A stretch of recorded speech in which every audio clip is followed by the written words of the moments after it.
Greetings, dear Stalkers, and welcome to the Grymm Mansion. I'm your host, Weird Eldritch, and I am joined tonight and all night by my dear friend. Abominathan. Thank you very much, Eldritch. Tonight is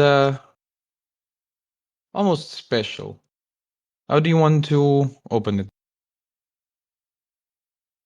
Well, how about just saying that it's a classic and that it spawned a genre of horror movies, and that it's very important to us because it is sort of a documentary of what it feels like to be, in our shoes of somebody who people, and I think we go from there. I don't know. Perhaps we could also say that it's a movie that should speak a lot to our Stalkers. It is, after all, the role model from which you all spawn. So tonight we talk about the man, the myth, the legend, Michael Myers, in his spawning movie. Halloween.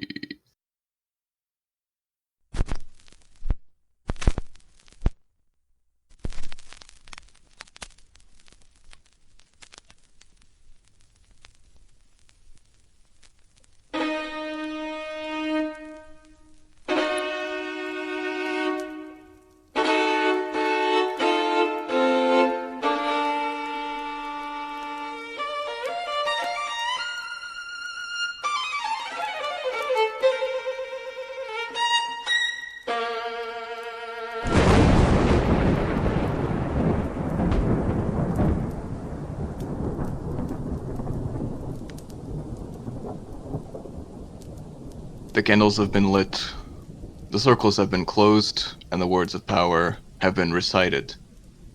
Let us begin tonight's gathering. So,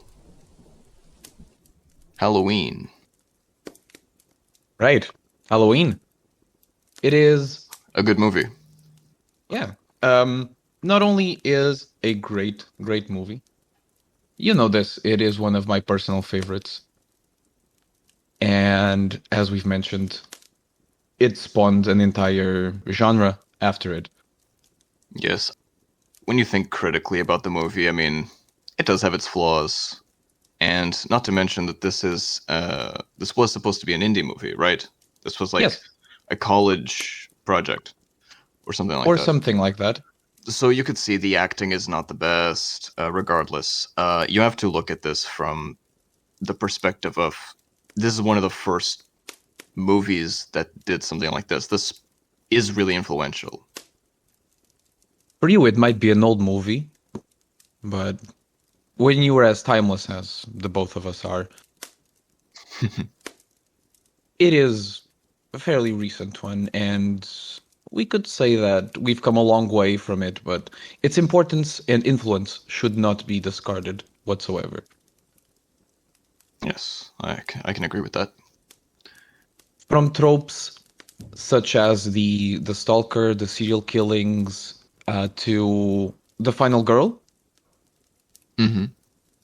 I mean, I think it didn't necessarily invent the final girl trope. It already existed, but perhaps it is one of the first horror movies that really kind of leans into that.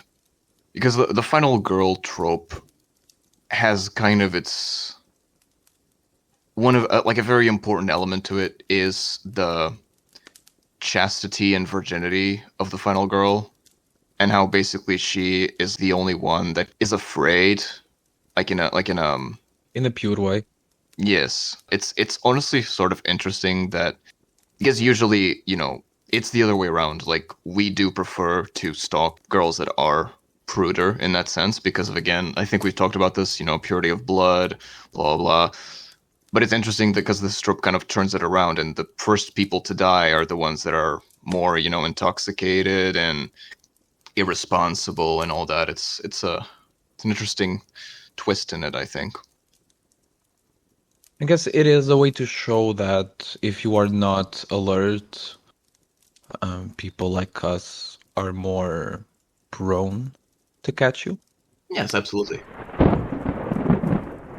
There is so much that we could say about the movie, but I feel like we're going to discuss a lot as we talk about the movie itself. Yes.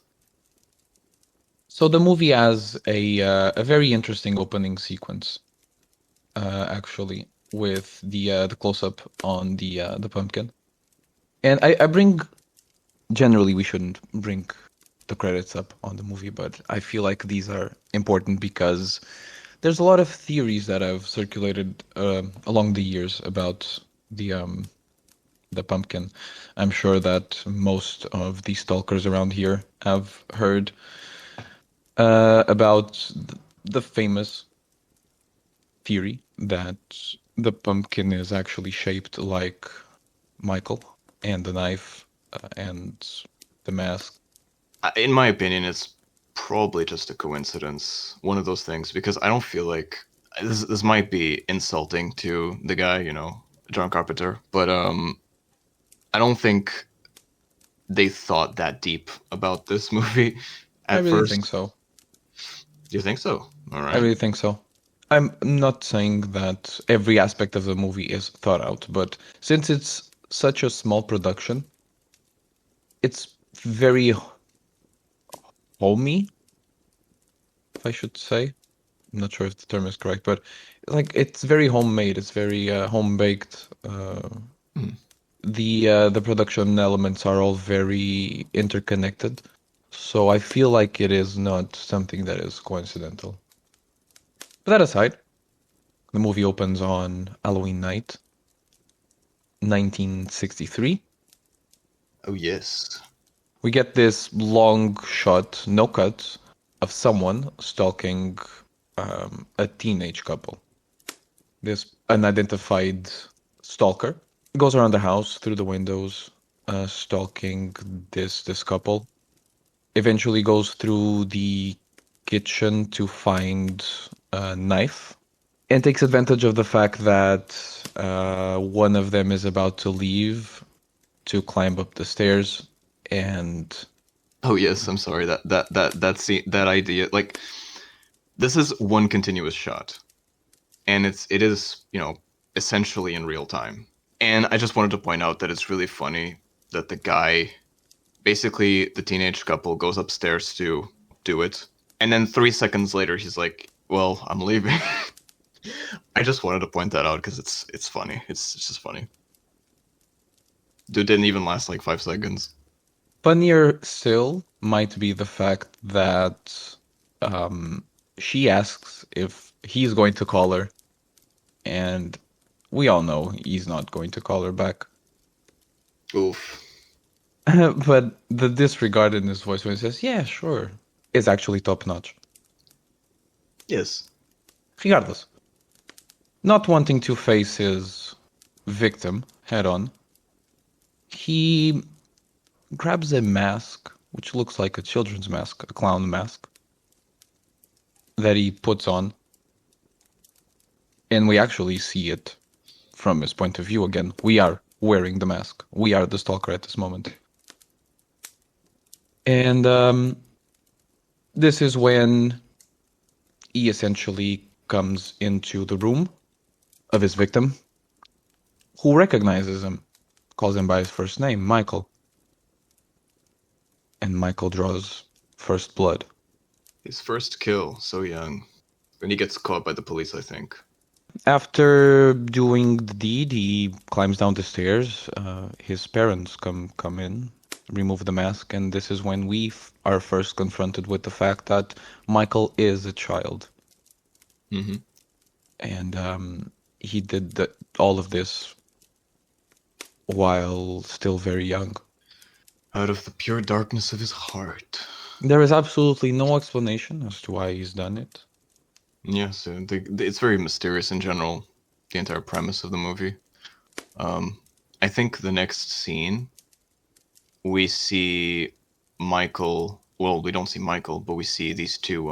I think that's the next scene, if I'm not skipping anything. Uh-huh. We do We see, skip ahead 15 years later. yes, we see these two. A nurse and Two, a doctor. yeah, two people in the car talking, and the doctor. Dr. Loomis, a very important character. Yes, Dr. Loomis. He is very he. This is somebody who has been dealing with some. You can tell that he is taking the case very seriously. In this night, Michael is to be transferred from the hospital he's been in to a sorry, he is to be escorted to a court hearing, and Dr. Loomis is hoping that Michael will be arrested for the rest of his life. And Loomis is someone who has looked into the abyss that are Michael's eyes and did not like what stared back. While he's very hopeful and he's showing his hopes that Michael is indeed imprisoned for the remainder of his days, the nurse is showing some displeasement, it seems, that the doctor is all too eager about this fate. She does not know what the doctor knows. Oh yeah, and maybe that's for the best. Although the next scene is quite striking. As they arrive in the hospital, there are all these patients outside.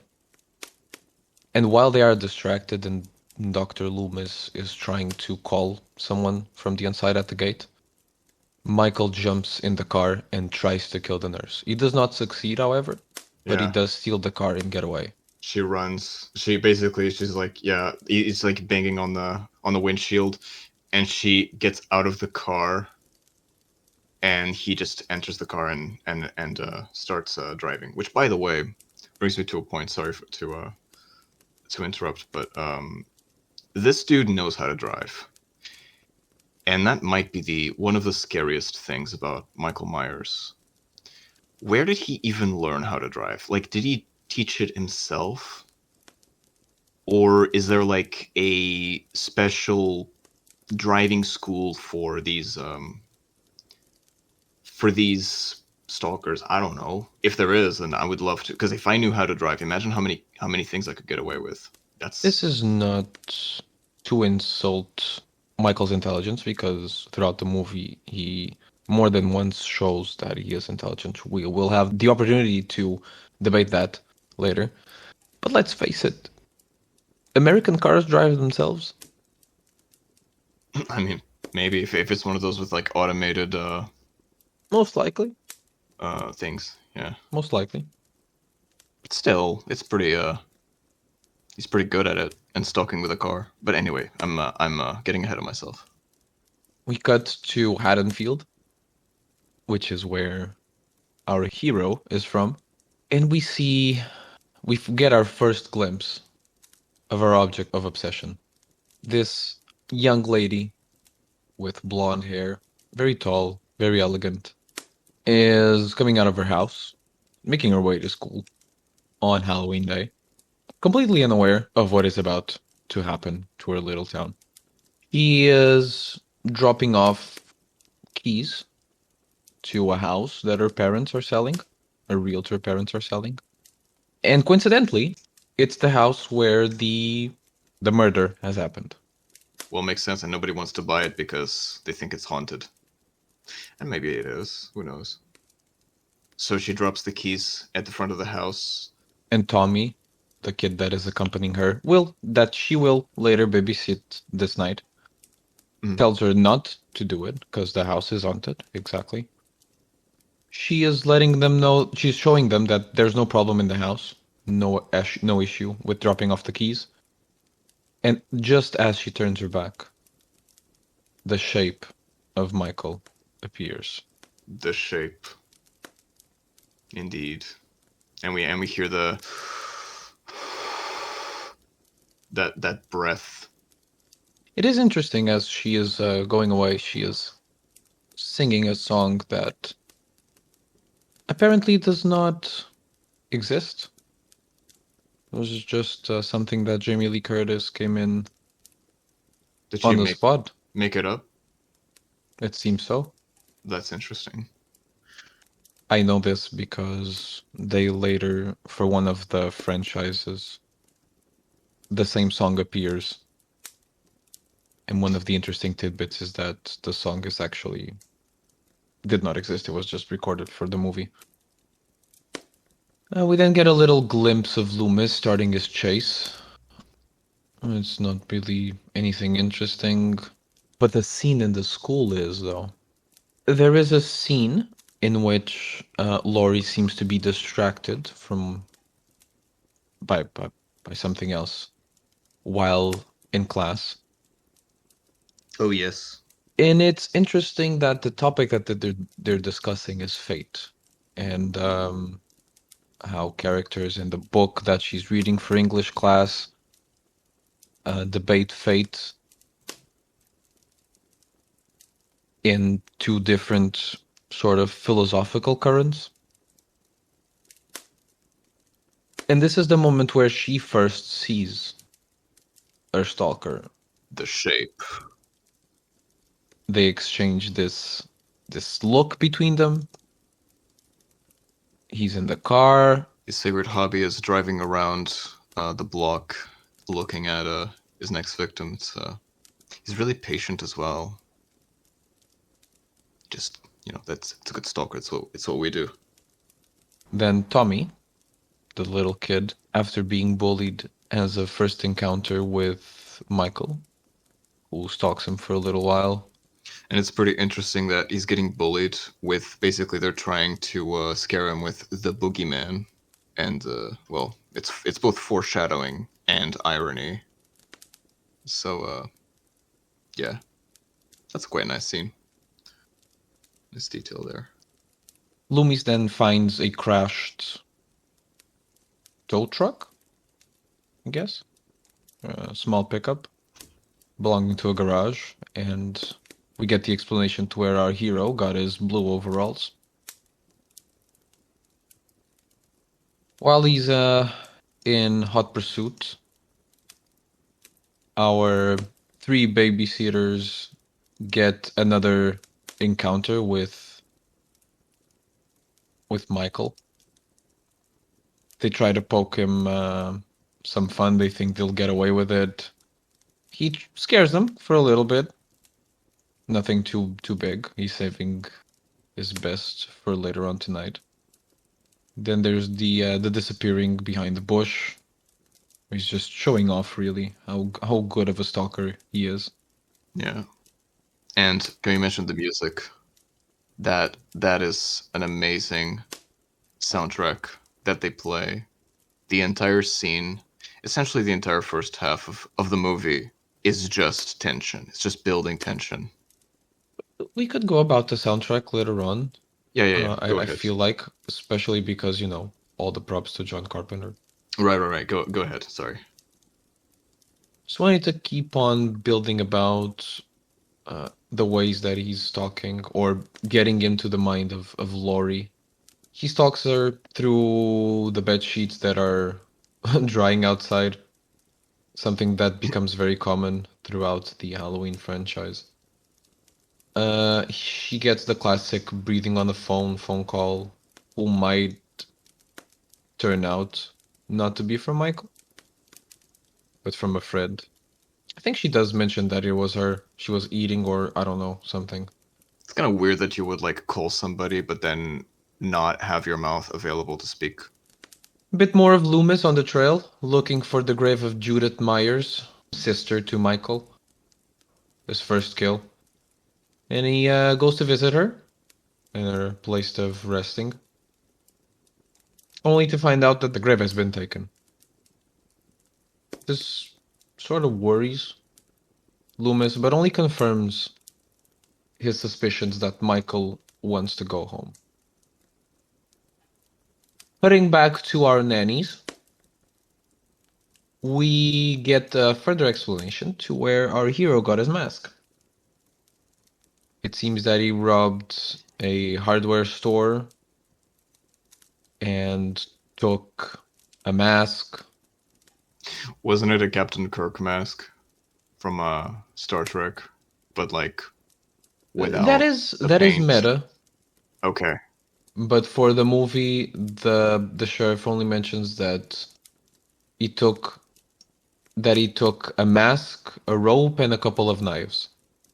Which is interesting because we know where the mask and the knives are, but we don't get an explanation for the rope until 40 years later. Oh wow, Interesting.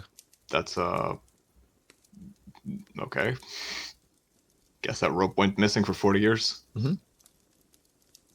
Then Annie's drive away, and right behind them comes in Loomis to speak with the sheriff, where we notice that Michael is chasing the nannies, and the three of them sort of cross without knowing. Well, Michael clearly knows that they all just crossed, but he's the least interested in triggering that encounter. I don't know if this is like a scene later in the movie or if it's at this point because I don't remember what the order of scenes is. But basically, there's a scene where the two in the car, and so the other girl is smoking. It's right before. Yeah.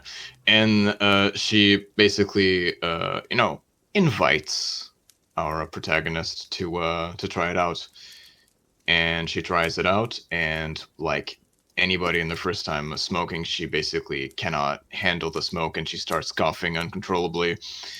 And yeah, this is when they basically go up to the sheriff, the father of the other girl, and they have to pretend that they're not smoking because obviously, she doesn't want her father to find that out. Right, because they're partaking in the devil's lettuce. Later on that night, as the nannies go to their respective places of nannying, Loomis and the sheriff arrive to the Myers house.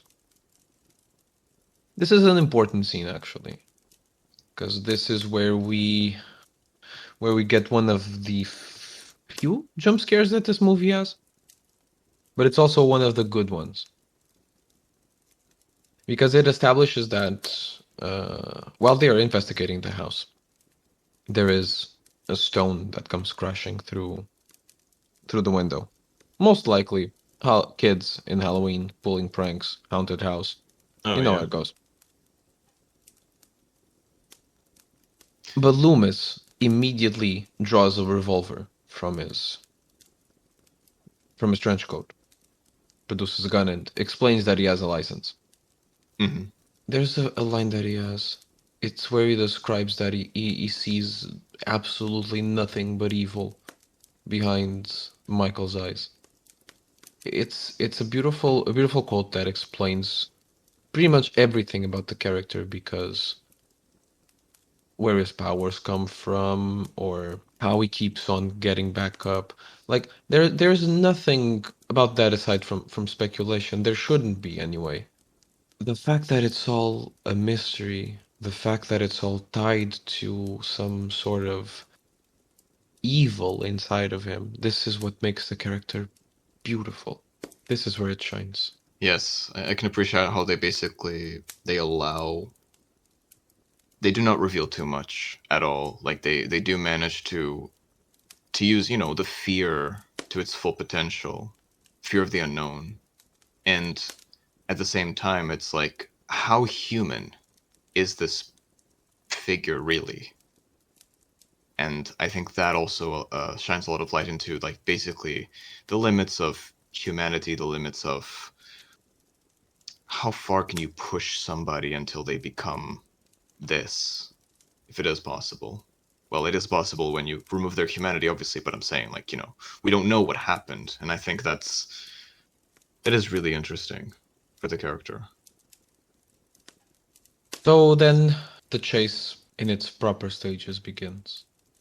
While the nannies are talking between themselves to arrange, to go from one house to another while the kids are asleep and do whatever teenagers did back in the 70s. This is when Michael starts stalking, Proper stalking. gathering his power. there is this scene which might have started an entire trope in pornography. Oh, you want to talk about the "I'm stuck, please help" scene where basically she gets stuck in the she goes to another house, and I think Essentially she's goes to the place where they have their laundry, where they do their exactly laundry and the she, refrigeration. yeah, she goes to do the laundry or something, and she I don't remember what happens exactly, but she basically tries to like opens a window and then just like gets stuck in the window. That scene makes no sense. How do you get stuck in a window when you have four limbs that you can just, can't you just grab anything? I think the I idea don't. was that she couldn't. I mean, probably more the It's legs were cramping, I don't know. I just because I do remember her foot being on top of um, like a basket, a metal basket kind of I don't know, but shelf. I wasn't. it's honestly hilarious what this spawned though. The all the memes, all the jokes about the stepbrother, I'm stuck. The even it spawned the joke of the what are you doing, stepladder? Are you stuck? I don't know. It's just it's hilarious that it started. Oh, it all started here. The origin.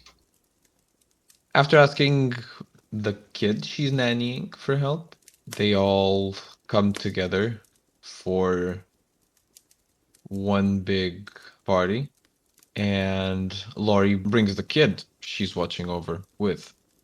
The other nanny, the friend, then needs to go pick up her boyfriend, who's got more of the jazz cigarettes with him. Gets in her car and realizes that the glass is all fogged up. Oh, oh yes. As I Michael's in the back seat. Yeah, and he like just hunches over and grabs her and starts suffocating her with I don't remember if he has like it's Hands, just his hands. his Yeah, hands. and like wow, that scene is really smart. It's really smart. I have to agree. That's it's a good scene. When the kid starts seeing the boogeyman for the first time, taking her corpse inside, Laurie doesn't really care. She thinks the boogeyman's just a fantasy. How innocent of her. Loomis and the sheriff discuss the fact that they still haven't found Michael. And Loomis really needs to remind them that Michael here is someone that has been brooding over this night for 15 years. As he says, not looking at the wall, but beyond the wall, at this night, in all the things that he would do once he was free. Yeah, dude, really just love thinking about murder, as you do. The third friend and their boyfriend finally arrive at the house where Michael is now with the corpse of the second nanny, while Laurie's still with the kids over on the first house, waiting for them to go to sleep. And when this couple finds out that they're alone, they do what couples do, what teenage couples do. Yeah, and they decide to get doing it. It's a this also kind of generated a new trope. I don't know. Like you can tell me if this is like the first time that this happens, but I think this is also a trope in the horror, which is teenagers having sex, unprotected sex, and then for whatever reason that is when the killer decides to strike, or shortly after that, murders one of them. I imagine, if you will, Abominathan, Hmm. that you were replacing a body part, any Yes. body part, like a lung, especially one of your internal organs, where you're at your most vulnerable. Wouldn't that be a good place for me to kill you? Strike when your prey is vulnerable. The issue usually is that it's two people. It's hard for you to not get noticed. Although they are focused, so there's also that. So you also have kind of a stealth advantage. Um, but yes, it is. I do understand that trope. It is quite realistic. If there was a slasher killer who could go up people's pipes and grab their livers from the, that'd be a pretty good movie. Not to mention that if you ever need to replace your dick, um, you don't have a lot of choice. You don't have a lot of chances to do that. And when it's flaccid, it's a little harder. Ironically. After they're done with their happy times, and after a little lighthearted discussion about who's grabbing who a beer, the man, being a true gentleman, of course, gets up, goes up the fridge, and gets pinned to the wall by Michael. Not in the way that he wished he did, though. Michael grabs him by the neck, lifts him up with one hand, and stabs him so deep that he's now an art piece.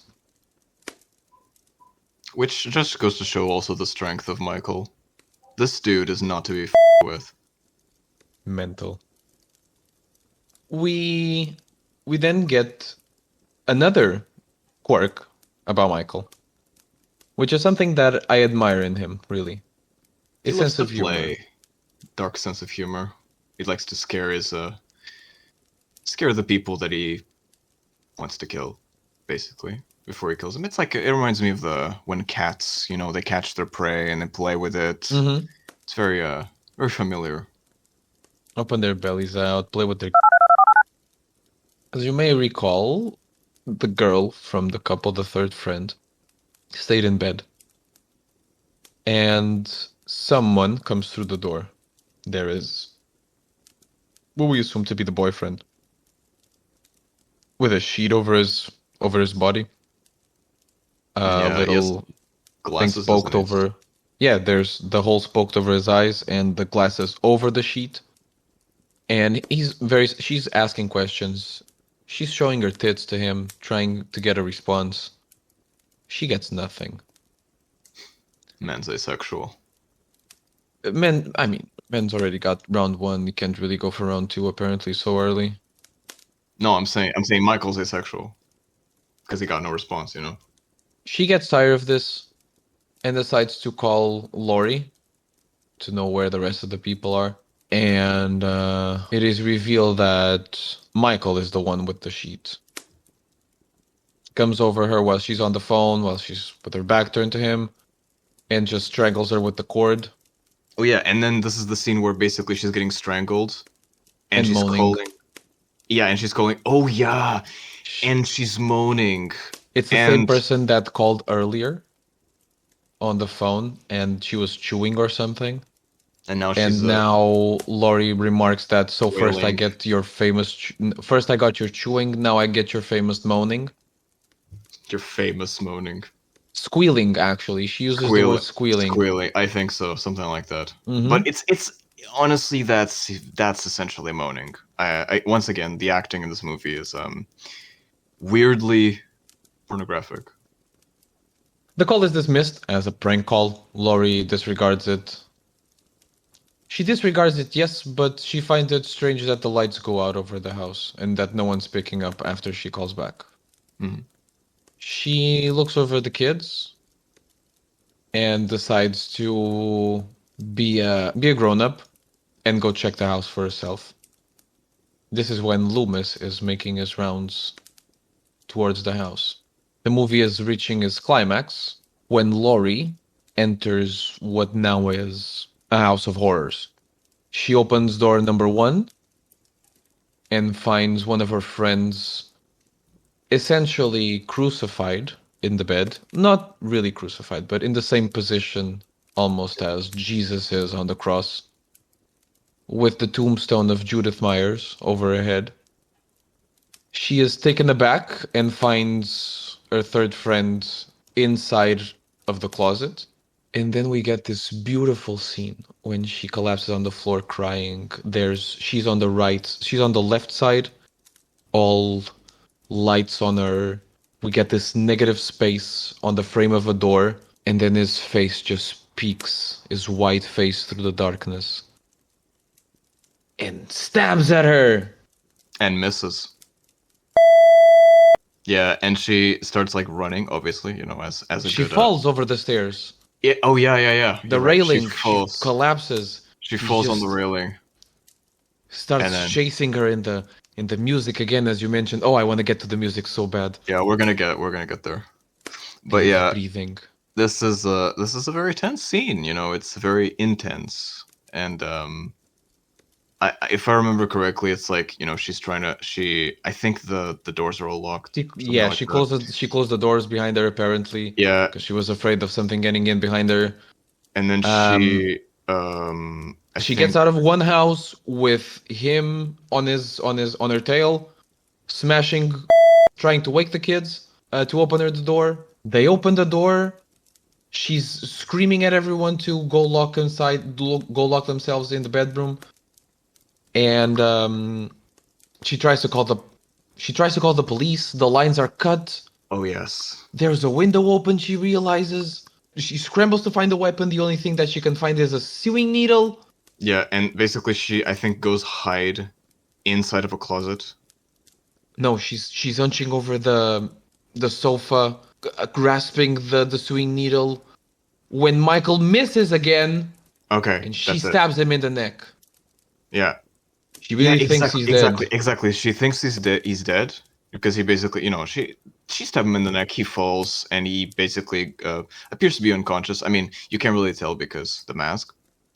She But goes to yeah, tell the kids, hmm and the kids are like, "No, you can't kill the boogeyman." and they were right. And he shows up behind her. Yeah, The kids start scrambling, and then she hides in the closet. Jazz in the closet. She waits, and we see his shadow, the shape on the other side of the door. He starts breaking because it's one of those weird closets that have like kind of the Blinders. door. Sort of Yeah, the blinders. blinders. Yeah, yeah. I don't even like. That's kind of a weird design. Anyway, Yeah, why she's does the closet need light? yeah. Waiting. I don't know.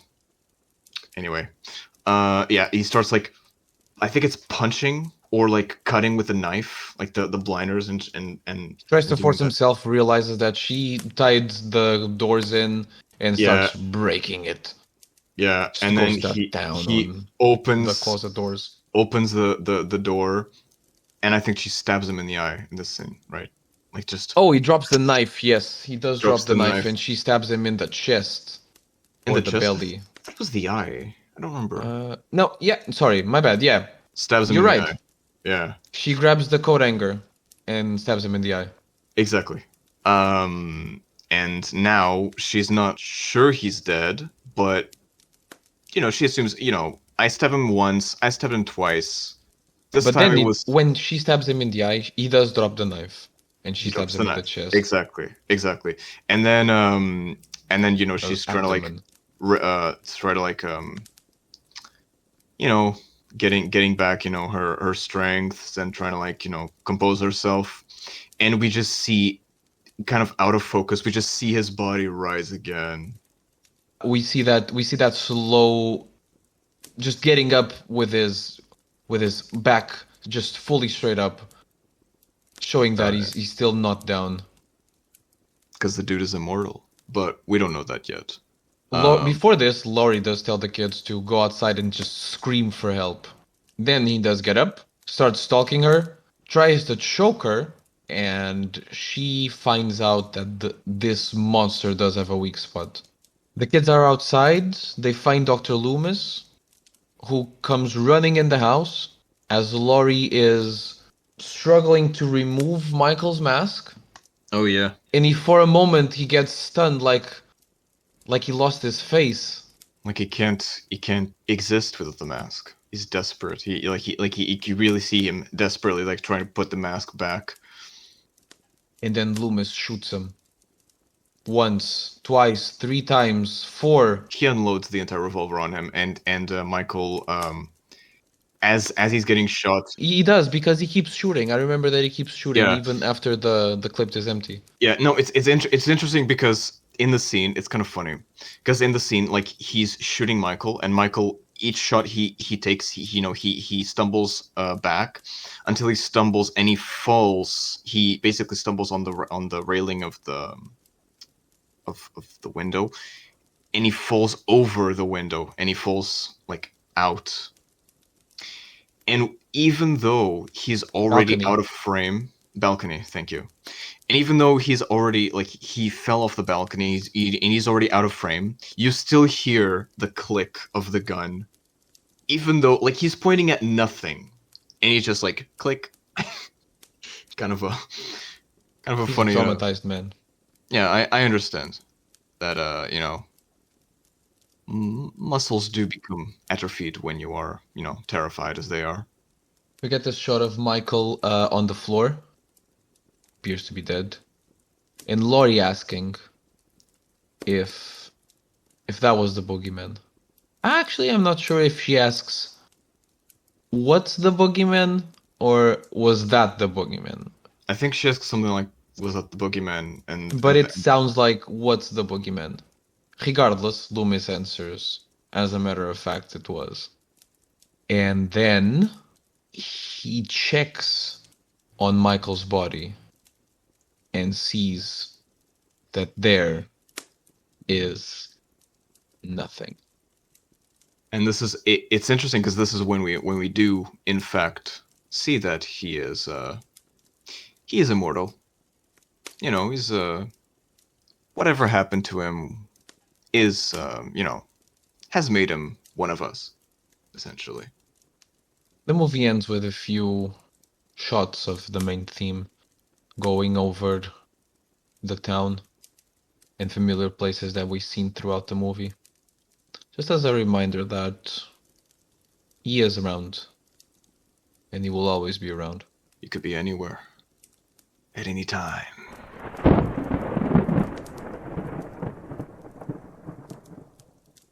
So we already mentioned how basically this movie is like a documentary to us. Like we understand that it's going to be scary to mortals and the sort. We do obviously enjoy the terror and seeing the mortal characters trying to cope with this. The whole kind of playing with the food before you eat it situation. Mm-hmm. And saving the best for last. Yeah, I guess that's why that does explain the whole final girl trope. Mm-hmm. It's a matter of preference. It's a matter of acquired taste mixed with a sense of humor, dark sense of humor. This dude never speaks. For a hero, Dude he's like a very silent type of hero. yeah, A man of few words. And a man in uniform. It's like he checks all the boxes. yeah. Not to mention that I know that they speak of the boogeyman like it's like he is unique. We of course know he's not. We don't know if this in the universe of this movie if he is. But this dude is alone. He's working alone, and a lot of stalkers do work alone. But he does remind me of a lot of these entities that sometimes come over when we do our gatherings more formally, more informally, should I say? And you go up to them and you ask, if you had any, you try to strike up a conversation with them. Like you try to ask, like, so have you got any good? Have you done any good killings lately? And they answer with breathing, and it's like, man, I'm trying to talk to you, and they just don't say anything. And it's a shame because like I want to engage, right? I want to understand, and try to like exchange ideas and strategies. It gets lonely in this big house. Yeah, and they just I guess they've really reserved or they don't want to share their things. And, well, I do It's always understand. about them too, right? Just Yeah. help me move along, help me pass. I still hold a grudge. Yeah, like man, like You other people shouldn't are have trying, ate that last. like the rest of us are trying to make a living as well, right? And it feels like they don't get that. But anyway, it's basically a wallflower is what I'm saying. Is what I'm trying to say. Um, but yeah, it's kind of what this feels like. This Michael Myers character, or the shape. I don't even know because many of us do change our name when we become immortal. Maybe that's what happens with him. He's not really Michael Myers anymore. He's just the shape. The name is supposed to reflect the idea that evil could assume any shape. And right now he is the shape of evil. That is the shape that evil assumes in the town of Haddonfield and in the hearts of these people that have experienced such a traumatic event, such as the night of Halloween. The movie itself, there isn't much to say. It is a product of a bygone era. Very few movies are done like this anymore. It is a lot of, as you were trying to mention early, it is a lot of suspense. It is a lot of building up. It is a lot of tension, not a lot of jump scares. Yeah, and it's something that indeed, like, it just doesn't exist in modern horror anymore. This idea that you you don't have a lot and you're just trying to do what you can with what you have. That is a problem with cinema in general, but True, true, but like uh, with horror, it's like, you have CGI, you have so many things, you just try to like put as many cram as many jump scares as you can in a movie because people say it's not scary enough, and it's like, what, you think jump scares are what make a movie scary? Because I don't agree with that. I think there is a lot of terror that you can. It's tough. I'm not saying it's easy, but when you tap into that profound terror, that existential or that tension, those fears, fear of death, fear of loneliness, all of these fears you can tap into in the human psyche. If you're not using any of that and you're just using a loud sound and sudden image, like what are you flashing doing, man? images. What are you doing, man? Like that's not fear. That's just a monkey brain reaction. Exactly, the cheap reaction for the modern, I guess, social media Yeah, frenzy of consumerism. it's a shame. It But it is in fact very sad. It is a movie also devoid of blood, and it's a movie where the music shines a lot. the John Carpenter music. not only directs the movie, but also writes the music for the movie. the the theme is so beautiful and it's so simple. It It's is so so good. simple. It is a drum exercise. Did you know that? It is a what? A drum exercise. A drum exercise? Hmm. It is played in the same way as a paradiddle is. I didn't know that. It But is damn. the last or I guess the last notes are played in the an octave higher as they should, but they're Man. essentially a drum exercise. Yep. Oh man, I wake up every night to that theme. It is my alarm. I when I get married, I want that to play at my wedding. If in the eventuality. Um, when You will find the uh, right girl. I don't know, man. We I'm will I'm can really I'm really tough. I'm really we hard when it comes to that. Like even you if know we you have know to me. even if we have to build you the perfect girl. Uh, eh, eh, uh, anyway, I Conversation don't. for a later time. Yeah. If any of those meddling kids, meddling teenagers, one day manages to get the best of me and remove me permanently from this life, I want this song to play as I enter the gates of Gehenna. I'm telling you, it's so good. It's so good. It is a great theme. Iconic indeed. And again, for a reason, this franchise has been catapulted as the forefront of the slasher genre.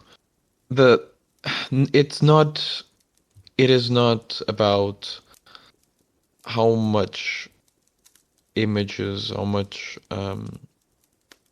the technology that you can cram in a movie. It's about what you can make the watcher feel.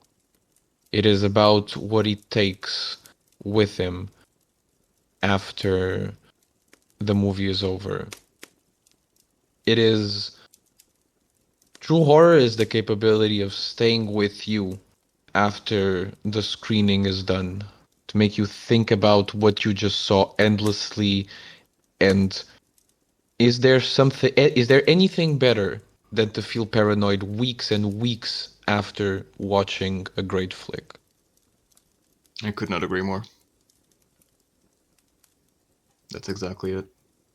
Whatever there is to be said about this movie has been said, I'm sure, ad nauseum throughout the interwebs. I don't feel like any of us have anything to say that would potentially add to 40 years of conversation about it. Yeah, we were kind of late to make this, I guess. We were not late, honestly. It's just that it's not my fault that the weather here destroyed all our wax recordings. I apologized already. There's nothing else I can do. It's okay, Eldritch. I understand. I'm upset I as well. I already forgave you for that. Thank you. Uh, but anyway, well, I still it's lash o- myself every night. well, it's overdue, but as they usually say, better late than never. So here we are. We could obviously talk as well about the countless, actually, I can count them, but I'll probably need two hands, sequels that this one movie has spawned, but honestly, very few rival or even stand to touch the heels of this original piece. Yeah, and I did not watch any of the sequels, so I can't really talk about them. Um, I mean, I I've can I've just watched I've watched most of them. They're yeah, mostly bearable. you're a lot more of a watcher than I am. I'm more of a I watch my my victims more than I watch movies. But it is still extremely influential. I would recommend, though, if we have the time, we could watch the most recent ones. I feel like they are a nice ending to, well, they bring a nice ending to the character of Laurie Strode, but unfortunately a very sad one for our hero. What about the rope? Do they solve the rope mystery Yes, that's the one where they in give that an one? explanation to where the Uh, rope was used. nice, my man. The best, most underrated character, the rope. Only mentioned once. As I mentioned at the beginning, it is one of my personal favorites. It is close as to a perfect horror movie can be, in my opinion. And it's a movie that I cannot recommend enough. It is a testament to what what you can do on a small budget and with a lot of determination. Indeed, it is quite valuable. Something we have to commemorate is the fact that this really was a low budget film, and it did a lot with what it And had. I think we said that already, but it does not spoon feed you all of this information. It has layers. It's so intelligent. It's such a smart movie. And I guess that's why it's still looked at 40 years later. Absolutely absolutely mental. It's to the test of time. So we've talked about it. We've done the summary. We've done the analysis. I think the only thing that's left to do now is to give it a rating. What do you what would you rate this movie, Halloween? I am going to rate Halloween 100 stabs out of 100 muffled breaths. I have nothing to say against that. So yeah,